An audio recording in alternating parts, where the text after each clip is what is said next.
Hello viewers, welcome to Politicos. నేను మీ శ్రీకాంత్. ఈరోజు మనం బేగంపేట రైల్వే స్టేషన్ వద్ద ఉన్నాం. సో ఈరోజు బేగంపేట రైల్వే స్టేషన్ మరియు వరంగల్ మరియు కరీంనగర్ రైల్వే స్టేషన్ని నరేంద్ర మోడీ గారు వర్చువల్గా వీడియో కాన్ఫరెన్స్లో ప్రారంభించబోతున్నారు. అయితే దాదాపు ఈ మూడు రైల్వే స్టేషన్లు 78,81,00,000 వ్యయంతో అంచనాతోటి ఈ రైల్వే స్టేషన్ పునఃప్రారంభించడం, అంటే జరిగిన పనులు ఏవైతే పాతబడ్డాయో రైల్వే స్టేషన్ అన్నింటినీ మళ్ళీ పునరుద్ధరించిన తర్వాత ఈ రైల్వే స్టేషన్లు అయితే చాలా హంగులతో రంగులతో కలిగి ఉన్నాయి. అయితే ఇప్పుడు ఇక్కడ ఉన్నటువంటి ఈ బేగంపేట రైల్వే స్టేషన్ చూసుకుంటే చాలా సుందరంగా ఉంది.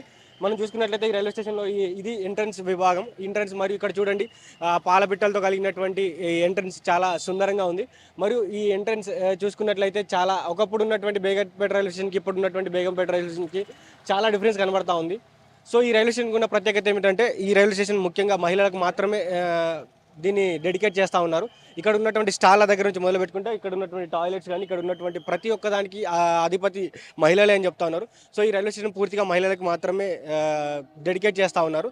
సో ఈ రైల్వే స్టేషన్ యొక్క పనులు ఏవైతే ఉన్నాయో దాదాపు ఏదైతే ఈ అమృత్ భారత్ స్టేషన్ స్కీమ్ కింద దీన్ని పూర్తిగా కంప్లీట్ చేయడం జరిగింది. సో ఈ కంప్లీట్ అయిన తర్వాత ఇక్కడ కేంద్ర మంత్రులు కిషన్ రెడ్డి కానీ వీరందరూ కలిసి కూడా దీన్ని ఈరోజు వర్చువల్గా ప్రారంభిస్తూ ఉన్నారు.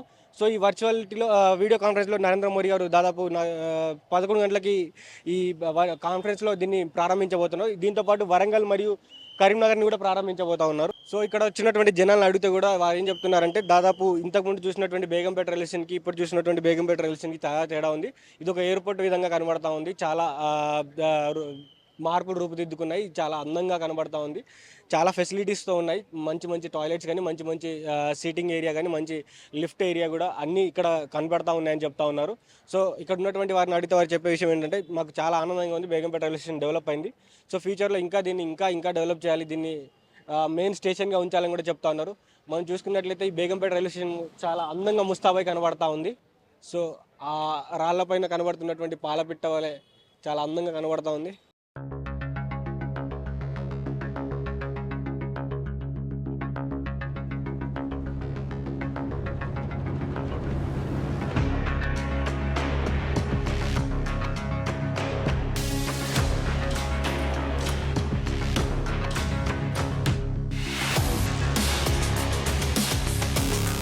Please subscribe to the channel and download the Politicos app from the links in the description.